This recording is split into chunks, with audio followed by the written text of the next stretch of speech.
Praise the Lord. Praise God. Pagpalang umaga po sa ating lahat mga kapatid. I thank God for this privilege na makapag-lead ng ating devotion. At sa walang pagtatagal, arit pong purihin ang Panginoon mga kapatid. Hallelujah, hallelujah, hallelujah. Praise the Lord, hallelujah. Yes, O God, purihin ka ngayong umaga, O Diyos. Kami po ay nagpapasalamat, Panginoon, at ang aming puso ay nagagalak, O Diyos, sa mga biyaya na amin ang tinanggap sa iyo mula pa sa aming pagkagising, Panginoon. We thank you for our lives. We thank you, Lord, for our strength. Salamat, O Diyos, na kami po ay may malalakas na katawan, Panginoon. Salamat sa buhay din ng aming pamilya, O Diyos. Salamat sa araw na niloob mo, Panginoon, para hallelujah, ikaw po ay mapasalamatan. Salamat sa oras na ito, Diyos, na kami po ay makakapagbulay ng iyong salita, Panginoon. Dalangin namin, O Diyos, na ang iyong Espiritu ang sumama sa amin, sa aming devotion. Lord, ikaw ang mahayag sa aming kalagitnaan. Ang iyong mensahe, Panginoon, ay makapangusap sa amin at maging tanglaw namin sa araw na ito, Panginoon. We also pray, Lord, na i-anoint mo po ako at ang aking mga kapatiran, hallelujah, na makakarinig ng iyong mga salita, Panginoon. And we offer to you this day ang devotion na ito, Panginoon, ay para sa iyo. So be with us, Lord, for without you, we can do nothing, Panginoon. Maraming salamat, O Diyos. In the mighty name of Jesus, we pray these things. Amen and amen. Hallelujah. Praise the Lord.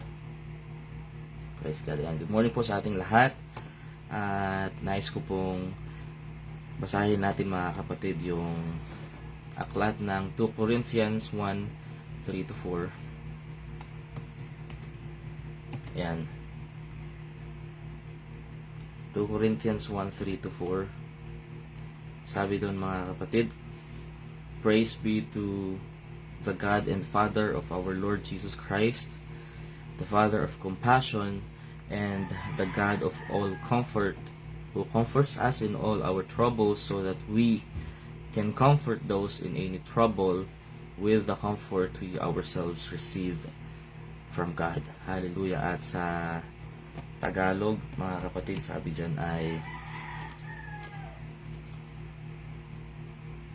praise the Lord. Sabi mga kapatid, purihin nawa ang Diyos at Ama ng ating Panginoong Hesukristo, na ang Ama ng mga kaawaan at Diyos ng buong kaaliwan, na siyang umaaliw sa atin, hallelujah, sa lahat ng kapighatian, upang ating maaliw ang nangasa anumang kapighatian sa pamamagitan ng pag-aliw na inialiw din sa atin ng Diyos. At pagpalain nga ng Panginoon mga kapatid ang kanyang mga salita ngayong umaga. No, if ever heard mga kapatid, narinig nyo na yung comfort zone. Ano po? Narinig nyo na siguro ito kung ano ba yung lahat tayo mga kapatid may comfort zone. Meron nga tayong comfort food, meron tayong tinatawag mga kapatid na a source of comfort, no? May comfort zone tayo na tinatawag.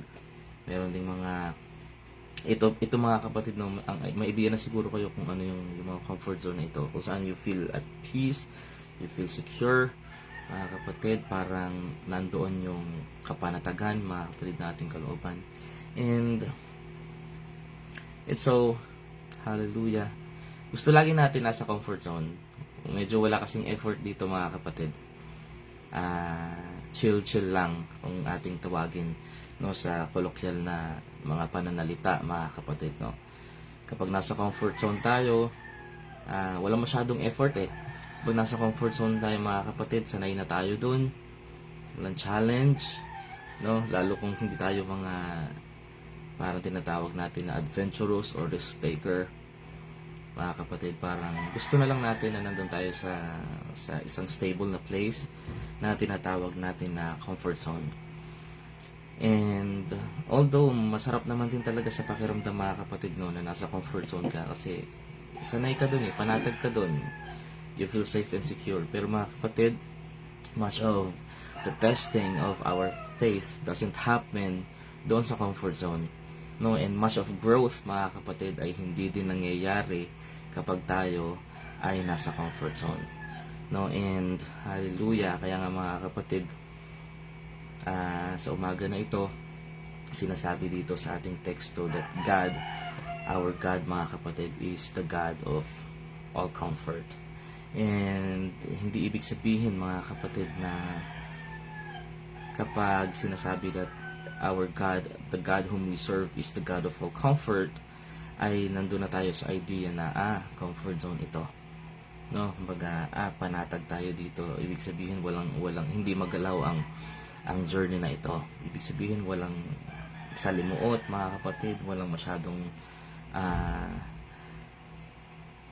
challenge, no. Hindi ibig sabihin that when the God whom we serve is God of all comfort, ay grabe na sa comfort zone lahat ng yung journey ko na ito ay stable, no. Paano sasabihin ni Paul ito mga kapatid? Paano sasabihin ni Paul ito when the journey of Paul has never been easy, no mga kapatid, no. Kapag tinanong ko po kayo, paano ba ako pupunta sa say example sa BGC diyan sa atin sa Balayan mga kapatid, no, you could be easily pwede nyo sabihin sa akin, brother, magsakay ka ng tricycle or sumakay ka ng jeep tapos nakarin mo papasok dito sa ganitong lugar, no mga kapatid. It's easy, parang straight to the point, from point A to point B. Sasabihin niyo po sa akin, pwede ako mag-tricycle or pwede po akong mag-jeep mga kapatid, siguro kung manggagaling ako sa specific starting point. Kasi for example mga kapatid, sa Walter, sabihin niyo sa akin, sakay ka lang ng ganitong jeep or tricycle. O kung galing ako sa Jollibee Balibago, mga kapatid, may direction din kayong ituturo sa akin mula doon. Sabihin niyo rin sa akin kung anong sasakyan ko at kung paano ko o kung saan ako bababa. So very straightforward from point A to point B. Hallelujah. At ideal yon mga kapatid, no, parang sasabihin natin, komportable naman pala, no. But the journey, hallelujah, in our walk with Christ ay hindi talaga ganon. So imagine niyo po kung sinasabi ni Paul in the text that we read mga kapatid, that God is the God of comfort, of all comfort mga kapatid. Paano niyo sasabihin yung pinagdaanan nga ni Paul ay hindi nga komportable, no. Yung journey ni Paul mga kapatid, sabi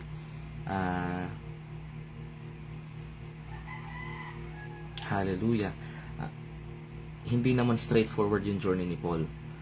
Nung nakarating siya mga kapatid sa Jerusalem, ang sabi mismo ng Panginoon, no mga kapatid, na siya daw ay makakapunta sa Roma, no. And true enough mga kapatid, sabi ng Lord nung sa Acts 23:11, no, sabi niya kay Paul, the following night the Lord stood near Paul and said, take courage, as you have testified about me in Jerusalem, so you must also testify in Rome.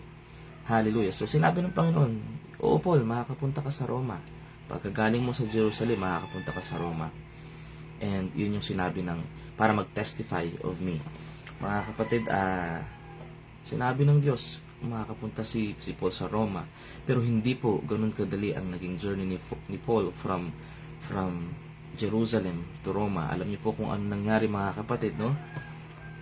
Hallelujah, naaresto siya, nabilanggo siya mga kapatid, and naging prisoner siya sa Caesarea for 2 years mga kapatid. And nung maglalayag na siya, hallelujah, when it is finally time para maglayag siya mga kapatid, no, yung supposedly 1 buwan, hallelujah, na paglalayag niya ay naging 5 buwan mga kapatid, na halos mamatay din siya doon sa shipwreck, no, near fatal shipwreck na naranasan niya in the seas.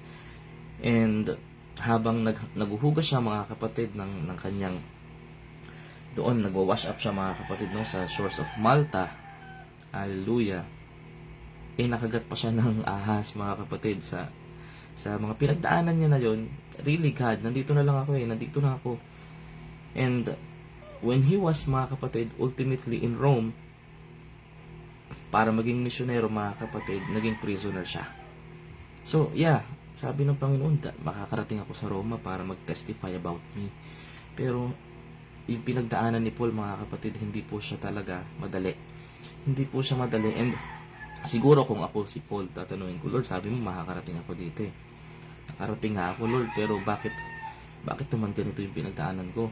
Sana hindi na lang din ako nakarating, no? Yung siguro yung the spirit of the Israelites na mga kapatid nung tinatransport sila, yung nag-exodus sila mga kapatid, baka yun yung spirito na umanib sa akin mga kapatid, na oo nga, nandito nga ako, pero di sana nagutom na lang ako, o di sana naging alipin na lang ako mga kapatid. Kung nagkataon lang siguro na yung mga nangyari sa akin, hallelujah, kay Paul, sorry, ay yun yung nangyari sa akin mga kapatid, baka nakapagtanong na rin ako sa Panginoon, Lord, ano ba naman to? Sabi mo, makakarating ako, pero dinating mo nga ako dito, pero ganito nangyari sa akin. Hallelujah. And dyan po nagsisimula mga kapatid na magtanong tayo, akala ko ba God of comfort ka? No, when really the Lord did not promise an easy journey sa ating buhay, no? Hindi sa madaling kapamaraanan mga kapatid, hindi po sa smooth sailing na pamamaraan lagi. Hallelujah. Because the testing of our faith comes through trials, through discomfort, through pain. Hallelujah mga kapatid. Yung testing ng ating pananampalataya, ng ating paniniwala ay kadalasang nangyayari out of our comfort zone.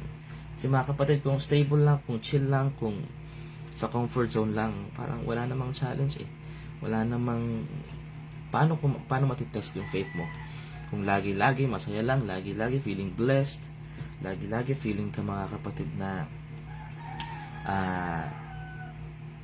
lahat ng gusto mo mga kapatid ay aligns sa will mo, and you're so feeling blessed mga kapatid, there's no testing of faith. Walang paghuhubog, hallelujah, walang pagsusulit ng ating pananampalataya. And so, hallelujah, yung journey ni Paul mga kapatid, imagine niyo yung journey ni Paul from Jerusalem to Rome was never easy. And in the midst of the journey, sasabihin niya that God is the God who comforts. Hallelujah. Ibig sabihin mga kapatid, hindi talaga ito tunay. Hindi ito, hallelujah, hindi ipinapangako ng Panginoon yung perfect na journey. No, dadaan tayo mga kapatid sa trials, dadaan tayo sa storms, and during this storm mga kapatid, doon mo mararamdaman yung comfort. Hindi ito tungkol sa comfort na iniisip natin per se. God is the God of my comfort. Hindi siya ganun mga kapatid. Hindi siya yung comfortability na iniisip natin. Hindi naman sinabi doon, God is the God, that God is, He is God of my comfort. No? Kasi pag sinabi natin my comfort, iba-iba yung iniisip natin eh. Yung komportable mga kapatid, hallelujah, para sa sarili natin. We have the ideal. But God of all comforts mga kapatid, that in the journey kasama mo siya, hindi ibig sabihin na hindi mahirap yung journey. Si Paul naman, hindi siya, dahil kasama niya ang Panginoon mga kapatid, pero nahirapan pa rin siya.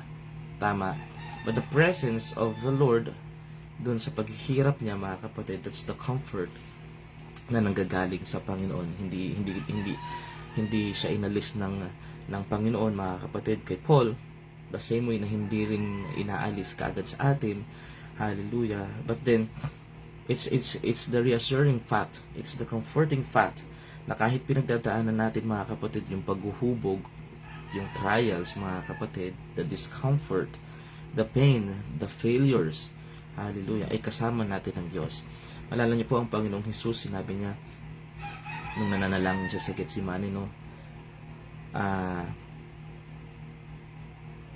Let this cup pass away from me. Sabi niya ganun, but nevertheless not your will, but not my will, but your will, Lord. Hallelujah mga kapatid, na if it be possible, sabi niya doon, let this cup pass away from me. No, pero hindi yun yung, pero sa kaduluhan ng panalangin ng Panginoon, sinasabi niya, nevertheless not my will, but your will be done. Sabi niya mga kapatid sa panalangin niya.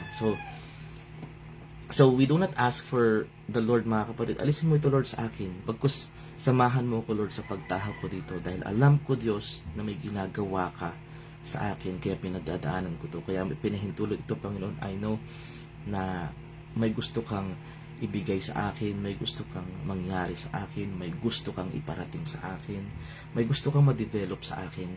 Hallelujah. But I know, Lord, I trust you, even though this is, I am facing the storm, mga kapatid, or I am in the middle of the storm.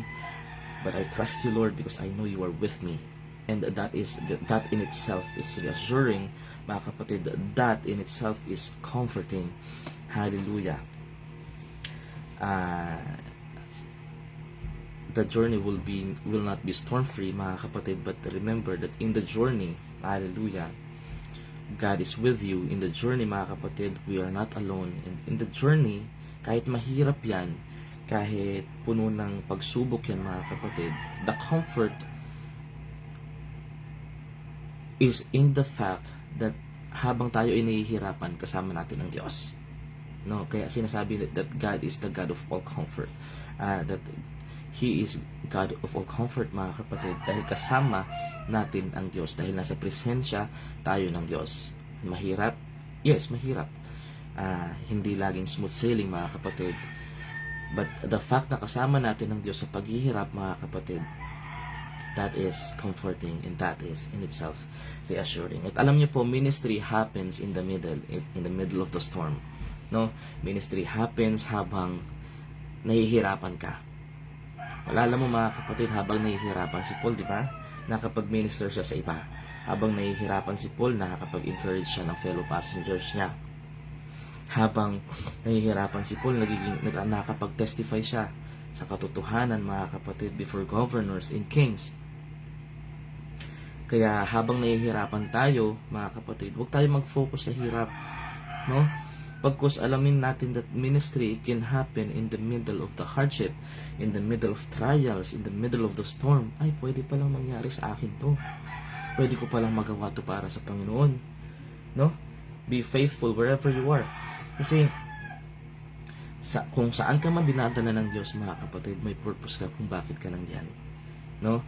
Kung sino mang person ang ma-encounter mo, kung ano mang trial at kung ano mang storm yan, mga kapatid, may purpose ang Diyos kung bakit ka nandyan.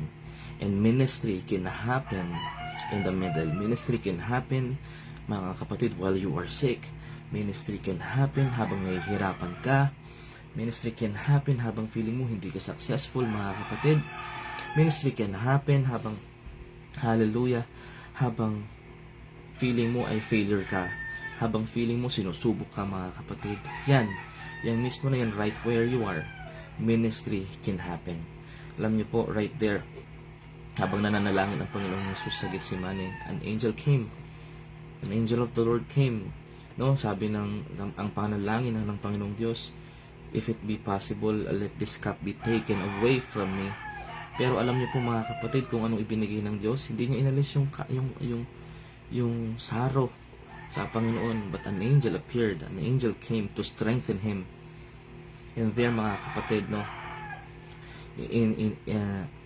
doon natin masusukat ang kaya pala siguro hindi ako kaya siguro ako nahihirapan dahil iba yung gustong ibigay ng Diyos sa akin. Gustong ibigay ng Diyos sa akin ay kalakasan, gustong ibigay sa Diyos ng Diyos sa akin ay karunungan, gustong ibigay sa akin ng Diyos ay katatagan. Hallelujah. Gustong ibigay sa akin ng Diyos ay, hallelujah, kapanatagan, mga kapatid. Hallelujah. Hindi yung ipinanalangin natin mismo, no? Just when the Lord Jesus was praying for that the cup be taken away from him, mga kapatid, iba yung ibinigay ng Diyos eh. An angel to strengthen him came. Katulad din sa atin, mga kapatid, maaaring meron tayong mga unanswered prayers, meron tayong mga ipinanalangin na hindi itinutugon ng Diyos, or ibang ibinibigay ng Diyos na kasagutan sa ating mga panalangin, dahil may purpose po ang Panginoon. May purpose ang Diyos kung bakit ganoon, mga kapatid.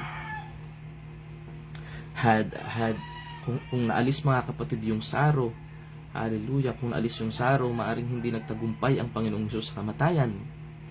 And there, mga kapatid, hindi rin tayo mananagumpay sa kamatayan. There will be no resurrection. Hallelujah. Jesus would not have overcome death kung inalis yung sorrow, mga kapatid. And so therefore tayo din po ay walang hope for second life. Hallelujah, for resurrected bodies and the resurrection, mga kapatid. So see, lahat ng nangyayari sa atin, mga kapatid, ay naka-align po sa plano ng Diyos. If we are praying to the Lord, mga kapatid, lahat po ng nangyayari sa atin, Hallelujah. Must be submitted to the will of the Lord. And so whatever happens, mga kapatid, we have to trust God. Even if the guidance doesn't make sense. We have to trust the guide when the guidance doesn't make sense. Hallelujah. Ay Lord, kala ko ba, bakit naman ganito yung daan na dinadaanan mo sa akin, mga kapatid, no? Bakit naman ganito, Lord? Magtiwala po tayo sa guide, mga kapatid, kahit na yung guidance ay hindi nagme-make sense sa ating mga human comprehension. Hallelujah. And God's methods, God's timings, mga kapatid, most certainly differ from ours. Hallelujah. And yung iniisip mo, dapat kakaliwa ako, mga kapatid, ililid ka ng Panginoon sa kanan, no? And sabi mo, Lord, I'm staying, sasabihin ng Panginoon, go. No anak, go. Or gusto mo mag-go, mga kapatid, sasabihin ng Panginoon, no anak, stay. No, katulad din kay Paul, mga kapatid, we can trust God's promises even when we don't understand yung process ng Panginoon. We can trust God's promise, mga kapatid, even though we don't understand His process. Hallelujah. We can trust the guide when His guidance doesn't make sense to us. Hallelujah. Because mga kapatid, sabi ng kanta, Mama knows best, no? But the Lord God knows best. And alam ng Diyos, mga kapatid, yung ginagawa niya sa ating buhay. He has the master plan. Mga kapatid, He is the planner of our lives. Kaya naman alam niya talaga yung ating patutunguhan. Alam niya, mga kapatid, yung kung saan niya tayo padadaanin. No? Not really, no? Sabihin mo, Diyos, alam mo kung saan ka dadalhin ng Diyos, mga kapatid. Alam mo kung saan ka dadalhin ng Diyos in the end. Pero yung gusto natin yun, mga kapatid, di ba? Gusto natin makasama ang Panginoon in the end. And that's our destination, ultimately. Pero kung saan ka itatahak ng Diyos para makasama mo siya in the end, bakit hindi natin gustuhin din yun, mga kapatid? Kung saan ka idaan ng Diyos, mga kapatid, para makarating ka sa Kanya, para makasama mo siya sa dulo, mga kapatid, ba't hindi rin natin gustuhin yung proseso ng Diyos? Bakit hindi rin natin pagtiwalaan yung Diyos kung paano niya tayo, hallelujah, dadalhin doon sa dulo kasama niya? No? We have to trust God not only in the where, but also in the house. Kung paano niya tayo dadalhin doon, pagtiwalaan din natin ang Diyos. Katulad ng ginawa ni Paul, mga kapatid, hallelujah. And sabi nga, mga kapatid, let's conclude with this verse, Matthew 11:28 to 29. Come to me, all who are weary and heavy laden, and I will give you rest. Take my yoke upon you and learn from me, for I am gentle and humble in heart, and you will find rest for your souls. Hallelujah. Nawa ngayong umaga, mga kapatid, kahit nahihirapan tayo sa journey, kahit, mga kapatid, feeling mo ang guidance ng Panginoon ay hindi ganun kalinaw, hallelujah, kung saan tayo dinadala ng Panginoon, mga kapatid, doon sa mga lugar o sa mga tahakin na hindi natin gusto, na hindi mukhang comfort zone sa atin, no, na nagbibigay ng discomfort, mga kapatid, mas lalo po tayong magtiwala sa Diyos, no? Mas lalo tayong sumuko sa Diyos. Hallelujah. Kasi alam po ng Panginoon yung dapat niyang ibigay sa atin, alam po ng Panginoon kung saan niya tayo dadalhin. Hallelujah. Katulad na lamang, mga kapatid, ng hallelujah, nang tinanong ko sa inyo kanina kung paano ko makakapunta sa BGC at itinuro nyo sa akin, mga kapatid. Pero kung may aberya pala doon, mga kapatid, kung may manghuhuli pala doon, and kailangan kong dumaan sa ibang daan, mga kapatid, kung ito man ay rough road, mga kapatid, off-road, mga kapatid, hallelujah, at doon ako tinuturo ng Diyos dahil doon ako hindi mapapahamak, doon ako hindi mahuhuli, mga kapatid, doon ako makakarating ng ligtas. Ayun po yung daan na aking tatahakin. Kahit sabihin nyo sa akin, dire-diretso lang yan, brother. At hindi ganun ang plano ng Diyos. Hindi ganun, mga kapatid, yung reality kung paano ako makakarating doon. Ay susundin ko po yung actual na daan kung na safe, mga kapatid, na hindi ako mahuhuli, mga kapatid, na hindi ako madidisgrasya kung may construction dyan at kailangan kong lumihis. Sabi niyo sa akin, mga kapatid, dire-diretso lang, pero kailangan ko palang dumaan sa ganitong rough road or sa ganitong, ay hindi naman talaga to daan, mga kapatid, doon po ako dadaan. And let it be the same in our faith. Kung saan tayo ilid ng Panginoon, mga kapatid, Hallelujah, sa ating panalangin, sa ating pagkikipag-usap sa Kanya, through our relationship with Him, mga kapatid, ay yun po yung tahakin natin, yun po yung gustuhin natin. At pagtiwalaan natin ng Diyos, mga kapatid, sa kung saan man po tayo niya idinadaan, sa kung saan man tayo niya inililihis, mga kapatid, sa kung ano man paghubog sa ating pananampalataya, sa kung ano man, mga kapatid, yung hallelujah, kung ano man, mga kapatid, yung kapamaraanan niya para makarating tayo doon sa destinasyon na gusto niya sa atin. So maraming salamat po, mga kapatid. And iwan ko din po sa inyo itong verse, mga kapatid. Inihahalin tulad ng Panginoon yung in Isaiah 66:12-13. Sabi doon, mga kapatid, I will extend peace to her like a river, and her wealth of nations like a flooding stream. You will nurse and be carried on her arm and dandled on her knees. And as a mother comforts her child, so I will comfort you, and you will be comforted over Jerusalem. Hallelujah. And mga kapatid, kaya tayo ay alam niyo po yung baby na umiiyak, yung baby na siguro binuli, mga kapatid, o yung baby na nagugutom, yung baby na hindi mo maipaliwanag kung bakit umiiyak, mga kapatid. Kapag siya ay lumapit sa kanyang nanay, kapag narinig niya yung tinig ng kanyang nanay, kapag, mga kapatid, naramdaman niya yung yakap ng kanyang nanay, hindi mo maipaliwanag, sa lahat ng tao siya ay umiiyak, pero doon habang siya ay nasa kanyang nanay, mga kapatid, tumatahan siya. No?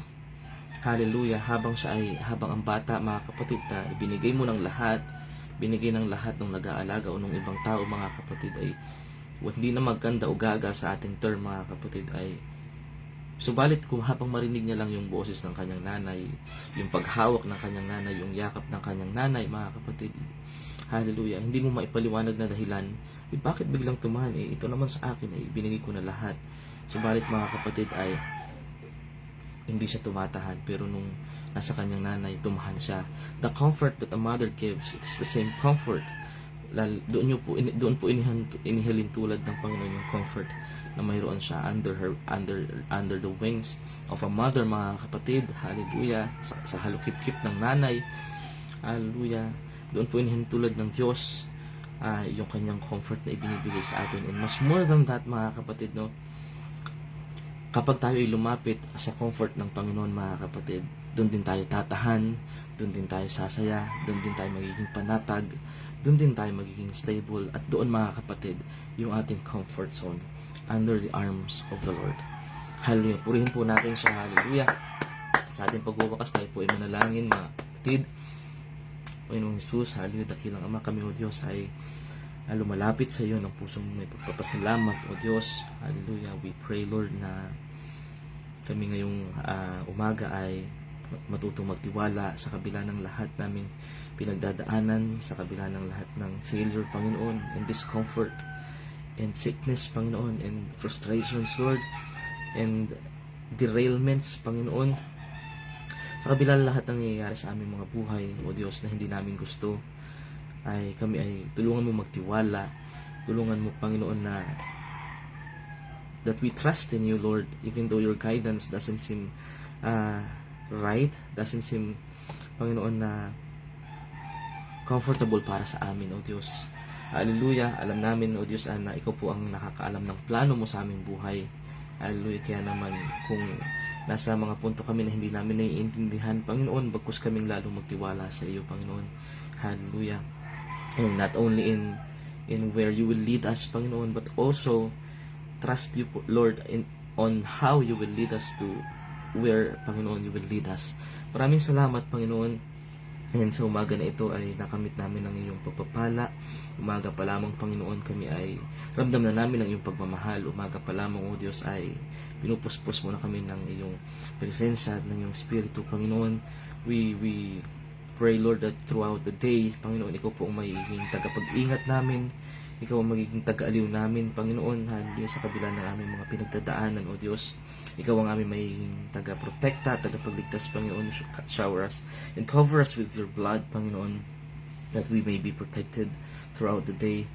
And let your Spirit, Panginoon, be upon us and dwell amongst us, Lord. Hallelujah. Sa kung ano man aming gagawin, saan man kami pupunta, Panginoon, ay maramdaman namin ang iyong presensya, O Diyos, and you are God who comforts, Panginoon. And kahit mahirap, kahit may kalungkutan, karamdaman, kasakitan, Panginoon, the fact that you are with us is comfort in itself and reassuring, Panginoon, na kahit mahirap ay kasama ka namin, Panginoon. Let us be reminded that, hallelujah, yung footprints in the sand, Panginoon, kung paano na kami yung kinary, Panginoon, hallelujah, ay ganun mo rin kami aakhayin at ganun mo rin kami papasanin, Panginoon, kung kami ay nabibigatan sa aming mga dinadala. Your yoke is easy, Panginoon. Hayaan naming pasanin ng iyong pamatok. Maraming salamat, O Diyos, hallelujah, at dalangin ko ang pagpapala na spiritual at pisikal sa aking mga kapatiran, lalo higit po sa pamilya ng aking Pastor Jerry Arzobal dyan sa UPC Balayan. Panginoon, kamtin namin ang mga pangako at pagpapala mo, Panginoon, ngayong araw. Maluwalhati ka po nawa at sa lahat namin ginagawa, Panginoon, at mabigyan ka namin ng kaluguran sa lahat namin iisipin, Panginoon, sa lahat namin mararamdaman, sa lahat namin, Panginoon, na magiging desisyon sa araw na ito. Maraming salamat, O Diyos, itinataas namin minsan pa ang iyong pangalan. In Jesus' name we pray. Amen and amen. Praise the Lord, mga kapatid. Praise God. Hallelujah. Hallelujah. Maraming salamat at God bless po sa ating lahat.